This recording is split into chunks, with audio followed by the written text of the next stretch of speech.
Sloan or the Kotzker. And I was thinking basically like Pinchas and Eliyahu are the first Kotzkers in the world, right? And there is the Pinchas side, which is like, very much doing the right thing. And then there's the Eliyahu side, which is much more, like it's another layer of how you do the, like you could be saying, the story about like the student who came to the Rebbe and said, I think I said it to you before, forgive me, but it's so suitable here.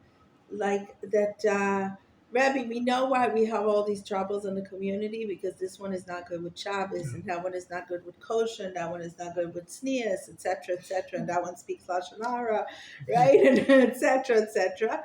And the Rebbe says to him, oh, now I know why we have all these troubles, right? Because we have somebody here who is like saying all these bad things about the community.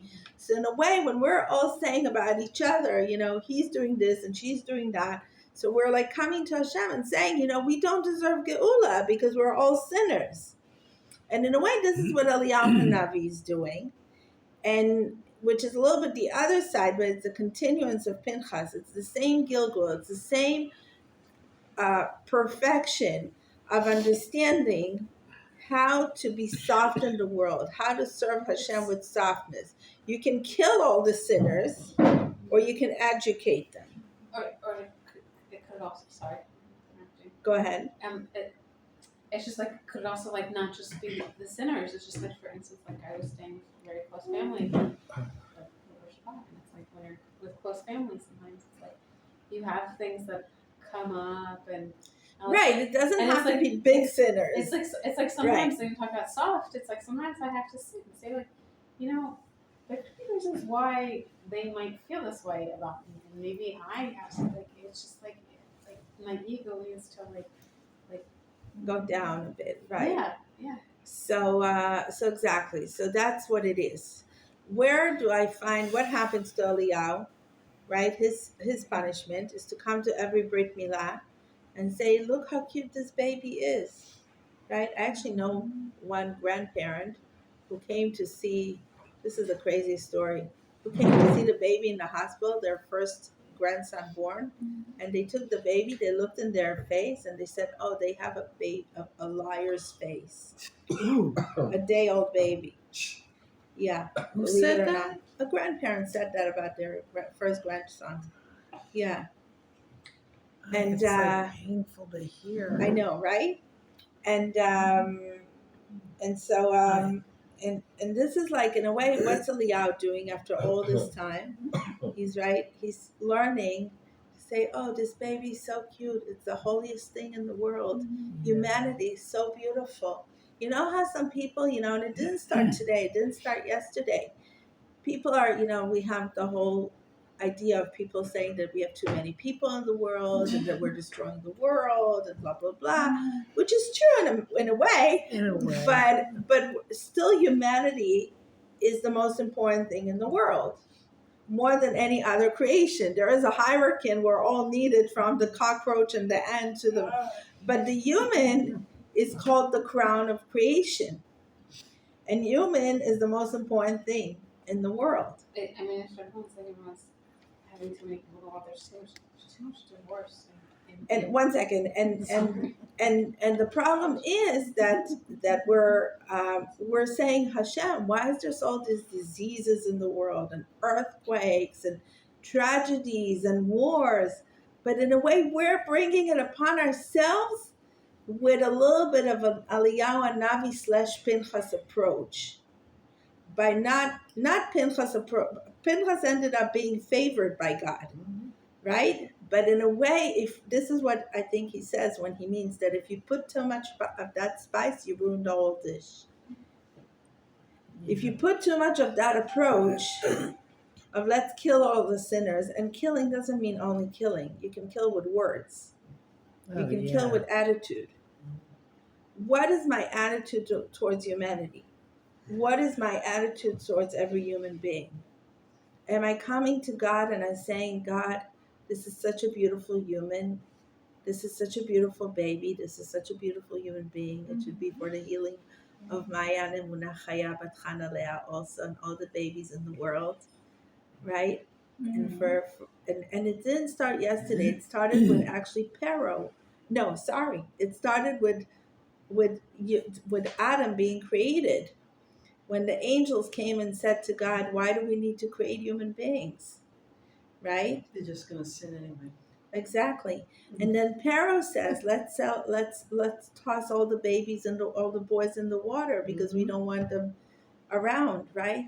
And in a way, like also, it's a far out combination, but like think about it, the Aryans, they wrapped their ideology in the idea that we want to create a healthy world with no invalids, with no Jews parasites, No right? gypsies. No gypsies, right? No lesbians, no homosexuals. Right, right. And also communism, one of the worst atrocities of the world, had wrapped its idea of like we want Get rid of all the Way bigger. equation, right? Yeah, way bigger than people who don't like the Maoists and the communists, and that they killed so many more people than religious wars have killed. Right. Yeah. Right? Right. Because when there's no ultimate truth, you Make your own rules. you can be a philosopher, and Yeah. you can justify coliseums and Right.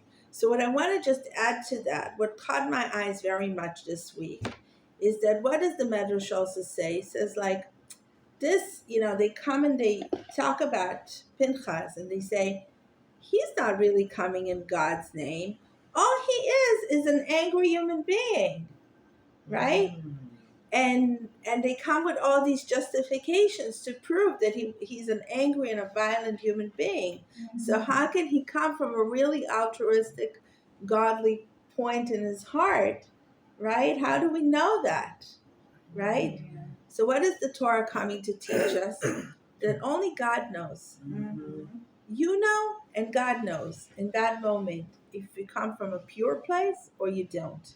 Maybe it is so true that you're an angry human being. Maybe God gave you anger just for that moment. And the whole world will say that you did it because of your anger and not because it came from an altruistic point. And it's true. You are an angry human being. But the question is, are you going to use your anger for holy moments or for holy actions? Or are you going to use your anger where God is not going to shake your hand on it? There was brilliance, and I read this in commentary this week. But first of all, he was a Levite. He was the generation that was after Aaron, so there had to become some appointed Kohanim. Somehow or other, they're going to have to become the next ones. But you think maybe what he did was, as someone of knowledge, from a family of knowledge, he could see prophetically what his action would do to stop the plague, to enable the Jewish people to move forward, and to give him rightful position as a Kohanim. In other words, he became appointed because of that. Possibly. But I have a problem with the word prophecy here, because then it doesn't touch me on a relevant level to my life. I'm not a prophet. So therefore, how will I know if I'm doing something that is going to save the world in this moment or not? But I do know what intuition is. And I do know how to look into my heart deep and into my consciousness deep, hopefully deep enough, to judge myself if I'm doing something because of the right reasons or because of my ego or my anger issues or my lust issues or whatever issues that I have.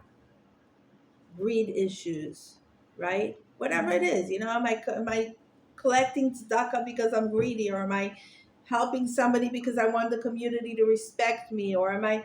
Only I know it, and God knows it. Why I'm doing things, and in the end, they're going to talk about the most humble human being like Moses. They're going to say that he's arrogant, and about Pinchas, they will say that he's an angry guy and a violent guy. And about Avram Avinu, they will say that he's the most unchesidic person in the world until he will be proven the most chesidic person in the world. Yeah. Society will not judge you fairly. No. Ever. Right? But you and God know from which point you're coming in your heart. And this is what this parsha is coming to teach us. You're not going to know if God is going to shake your hand on it. It's never going to be revealed to you in advance. Maybe if you're Pinchas, it will, but not everybody is Pinchas. But everybody has to learn from Pinchas. And everybody has to learn from Eliyahu Navi. And when we talk about the biblical figures, like some different people than we are, on a higher level with some kind of prophetic eyes and thoughts and whatever idea, like powers, right? Then it doesn't make it relevant to us. But when we learn something like, we want to learn how to look deep into our consciousness, look deep into our midot, to look deep into who I am, and ask Hashem, am I doing it for the right reason? And go for it. Don't hesitate. We say every Shabbos in Kabbalat Shabbat, Lo tevoshi v'lo tikalmi, bach yechesu ani ami. Don't be embarrassed to do the right thing because your people depend on you. How many times did you feel that feeling that you're like, I want to call someone and see if they need tzedakah, but it's embarrassing, right? Yeah. Or the other way around. It's embarrassing. To ask for tzedakah. Yeah, it's just it's For sure, It's also. not just, it's just a tzedakah. It's also just like even asking for help. Right, Mhm. right. I've had people approach me and they told me like I'm willing to help you, I can help, and I'm still like, okay, they told me I can call it, and it's just like you call anyways, and it still doesn't feel Right. yeah. Right. So Well, I think what's- that's the biggest lesson from this parsha, is to learn not to be embarrassed to do the right thing, and to learn to seek into my heart and see if I'm doing it for the right reasons. Those are the two main lessons from this parsha, I think.